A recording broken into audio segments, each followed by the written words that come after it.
എല്ലാവർക്കും എൻ്റെ വിനീത പ്രണാമം. ശ്രീ വിശ്വ വാസ്തുവിദ്യ എന്ന എളിയ ചാനലിലേക്ക് നിങ്ങളെ സ്നേഹപൂർവ്വം സ്വാഗതം ചെയ്യുന്നു.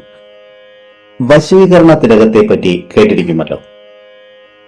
രണ്ട് അത്ഭുതകരമായ വശ്യതിലകങ്ങളെ പറ്റിയാണ് ഈ അധ്യായത്തിൽ പറയാൻ ആഗ്രഹിക്കുന്നത്. ആത്മബോധം, ഗൗരവം, ശാന്തം, പ്രൗഢി, അതുപോലെ ഏകാഗ്രത എന്നിവ വർദ്ധിപ്പിക്കുവാനും പലതരം തിലകങ്ങൾ നാം ധരിക്കാറുണ്ട്. പ്രാചീന കാലം തൊട്ട് തന്നെ ചന്ദനം, സിന്ദൂരം, ഭസ്മം, ഗോരോചനം, കുങ്കുമപ്പൂവ്, കരി എന്നിവ ഉപയോഗിച്ച് നെറ്റിയിൽ തിലകം ചാർത്താറുണ്ട്. മതപരമായ അനുഷ്ഠാനങ്ങൾ, ശുഭകാര്യങ്ങളിൽ, തീർത്ഥസ്ഥലങ്ങളിൽ, ദേവാലയത്തിൽ എന്നിങ്ങനെയുള്ള അവസരങ്ങളിൽ തിലകങ്ങൾ ഒഴിച്ചുകൂടാനാകാത്ത ഒന്നാണ്. തിലകങ്ങൾ ഭക്തിക്കും ഭംഗിക്കും മാത്രമല്ല ധരിക്കുന്നത്, വശ്യത്തിനായും തിലകങ്ങൾ ധരിക്കാറുണ്ട്. എന്താണ് വശ്യതിലകം? വശ്യതിലകം ഒരു മാന്ത്രികമോ മന്ത്രമോ മന്ത്രവാദമോ തന്ത്രമോ അല്ല. ഇത് പൂർണ്ണമായും ശരീരത്തിന്റെയും മനസ്സിന്റെയും ശാസ്ത്രമാണ്.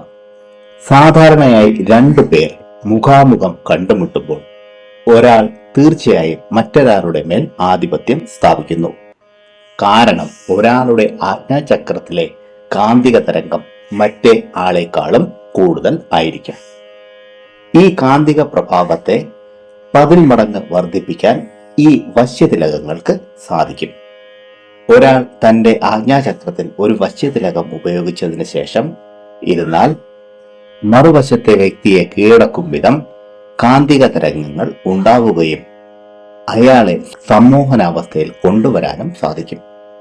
നമ്മുടെ നെറ്റിയിൽ സ്ഥിതി ചെയ്യുന്ന ആജ്ഞാചക്രത്തിന് വളരെ പ്രാധാന്യമുണ്ട്. ഇതിനു മുമ്പ് ഒരു വീഡിയോയിൽ ഇതിനെപ്പറ്റി പറഞ്ഞിരുന്നു. ഇവിടെ അഥവാ ആജ്ഞാചക്രത്തിൽ ചില ക്രമീകരിച്ച വസ്തുക്കളെ മന്ത്രോച്ചാരണത്തിലൂടെ ആക്റ്റീവാക്കി ചാർത്തിയാൽ നമ്മുടെ സ്വാഭാവിക സമ്മോഹന ശക്തി വർദ്ധിക്കും. അതിനുവേണ്ടിയുള്ള ചില വസ്തുക്കളെയും അതുപോലെ വിധിയെയും പറഞ്ഞുതരാം. ഒന്നാമത്തേത്, തുളസി ചെടിയുടെ വിത്തുകളും അല്പം സിന്ദൂരവും അല്പം കറുത്ത മഞ്ഞളും നെല്ലിക്ക നീരിൽ ചാർത്തി അരച്ച് കുഴമ്പ് രൂപത്തിലാക്കുക. ഇത് വൃത്താകൃതിയിൽ ആജ്ഞാചക്രത്തിൽ അഥവാ 2 പുരികങ്ങളുടെ ഇടയിൽ ചാർത്തി ഏതെങ്കിലും കാര്യം സാധിക്കാനായി ആരുടെ മുന്നിൽ പോയാലും അവർ അനുകൂലാവസ്ഥയിൽ എത്തും. ഇത് വളരെ പ്രഭാവശാലിയായ ഒരു വശ്യതിലകമാണ്. അതുപോലെ മറ്റൊന്ന്, വ്യാഴാഴ്ച ദിവസമാണ് ഇത് ഉണ്ടാക്കുവാൻ പറ്റിയ ദിവസം. കറുത്ത മഞ്ഞൾ, സിന്ദൂരം, അഷ്ടഗന്ധം, ചന്ദനം എന്നിവയിൽ നെല്ലിക്ക നീരും ചേർത്ത് അരച്ച് കുഴമ്പ് രൂപത്തിലാക്കി സൂക്ഷിച്ചു വെക്കുക. ആവശ്യം വരുമ്പോൾ ചാർത്തുക.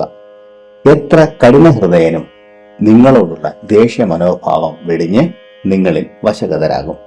പരീക്ഷിച്ചു നോക്കുക, ഫലം ഉറപ്പ്. ഈ 2 വശ്യതിലകങ്ങളും തയ്യാറാക്കുമ്പോൾ അഥവാ അരയ്ക്കുമ്പോൾ കാമദേവ ഗായത്രി മന്ത്രം ജപിക്കുക. പ്രിയരെ, ഈ അധ്യായത്തിൽ പറഞ്ഞ കാര്യങ്ങൾ നിങ്ങൾക്ക് പ്രയോജനപ്പെട്ടു എന്ന് ഞാൻ വിശ്വസിക്കുന്നു. ഇഷ്ടമായെങ്കിൽ ലൈക്ക് ചെയ്ത് എന്നെ അറിയിക്കുക. നിങ്ങളുടെ ഇഷ്ടദേവന്റെ പേരൊന്ന് കമന്റ് ബോക്സിൽ എഴുതുക.